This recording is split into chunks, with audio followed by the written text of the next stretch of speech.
तो guys MCU में Avengers end game के इवेंट सबसे इफेक्टफुल इवेंट है, जहां एंड गेम के बाद रिलीज हुई हर मूवी में हम इन इवेंट्स का इफेक्ट देख सकते हैं। लेकिन एंड गेम के 5 साल के टाइम गैप की वजह से आगे की मूवीज और सीरीज की टाइमलाइन थोड़ी कंफ्यूजिंग हो गई है। मार्वल ने पहले सारी मूवीज और सीरीज को क्रोनोलॉजी के हिसाब से रिलीज करने का डिसाइड किया था, लेकिन पेंडेमिक की वजह से सारी रिलीज डेट डिले हो गई, जिसके बाद हमें कुछ सीरीज और मूवीज आगे पीछे देखने को मिली। जैसे ब्लैक विडो मूवी फेज 4 की पहली मूवी होती, लेकिन बाद में वांडाविजन सबसे पहले रिलीज हुई। इसीलिए आज हम डिज्नी प्लस की सीरीज और मूवीज की टाइमलाइन को डिस्कस करेंगे जो अवेंजर्स एंड गेम के बाद रिलीज हुई है। इस वीडियो में हम स्पाइडरमैन फार फ्रॉम होम से लेकर हाल ही में रिलीज हुई इटर्नल मूवी तक के सारे मार्वल प्रोजेक्ट्स की टाइमलाइन को देखेंगे।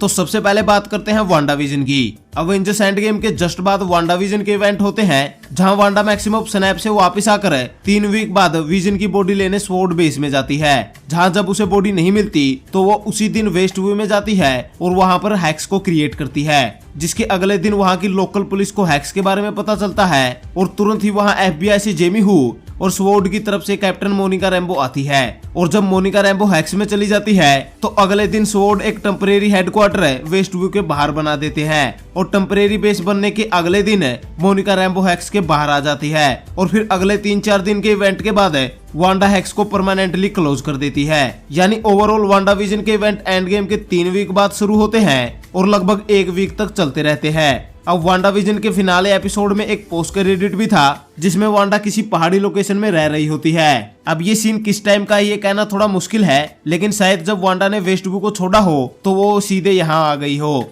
और ये सीन तभी का हो, या फिर यहाँ वेस्ट व्यू के इवेंट्स को काफी टाइम बीत चुका है, क्योंकि यहाँ वांडा डार्क होल्ड को काफी अच्छी तरह से पढ़ रही है और टॉमी और बिली की आवाज भी उसे सुनाई दे रही है। यानी शायद यहाँ वांडा को डार्क होल्ड की प्रैक्टिस करते हुए काफी दिन बीत चुके हैं और ये सीन वेस्ट व्यू के इवेंट से काफी बाद का है। वैसे इस सीन के बारे में हमें डॉक्टर स्ट्रेंज 2 में जरूर पता चलेगा। तो अब वांडा विजन के बाद बात करते हैं Falcon and the Winter Soldier की, क्योंकि एंड गेम के 6 महीने बाद से ही Falcon and the Winter Soldier TV series के इवेंट होने शुरू होते हैं। आखिरी बात सैम विल्सन और बकी बार्न्स स्टीव रोजर के पास होते हैं और यहीं से सीधे 6 महीने बाद हमें सैम विल्सन के हाथों में कैप्टन की शील्ड दिखाई देती है और कैप्टन की शील्ड सेरेमनी भी अवेंजर्स एंड गेम के इवेंट के 6-7 महीने बाद ही होती है। यानी मिड 2024 में falcon and the Winter soldier के इवेंट हो रहे हैं और तब तक वांडा विजन के इवेंट हो चुके होते हैं। अब falcon and the Winter soldier के इवेंट के जस्ट बाद शुरू होते हैं स्पाइडरमैन फार फ्रॉम होम के इवेंट, जो समर 2024 में टेक प्लेस करते हैं। अब फार फ्रॉम होम के इवेंट वांडा विजन और falcon and the Winter soldier के बाद हुए हैं, इसलिए अब तक पीटर पार्कर की आइडेंटिटी वाली न्यूज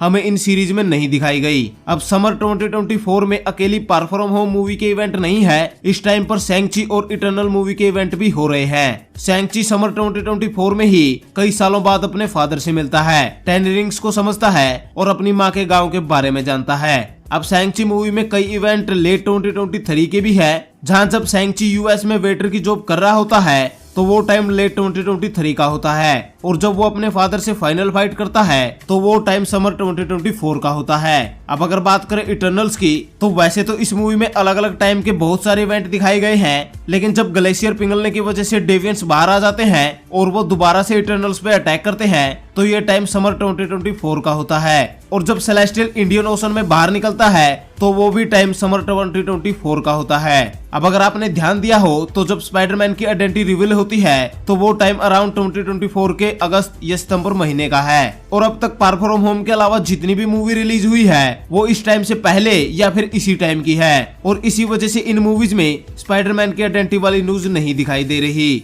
अब इन सीरीज और मूवीज के अलावा लोकी टीवी सीरीज बच जाती है, जिसके इवेंट स्पेस और टाइम के बाहर हुए हैं, इसलिए अगर लोकी सीरीज के इवेंट का इफेक्ट होता है तो वो पूरी टाइमलाइन पे होगा। तो गाइस ये वीडियो थी जहां हमने एंड गेम के बाद अब तक रिलीज हुई सारी मूवीज की टाइमलाइन को देखा।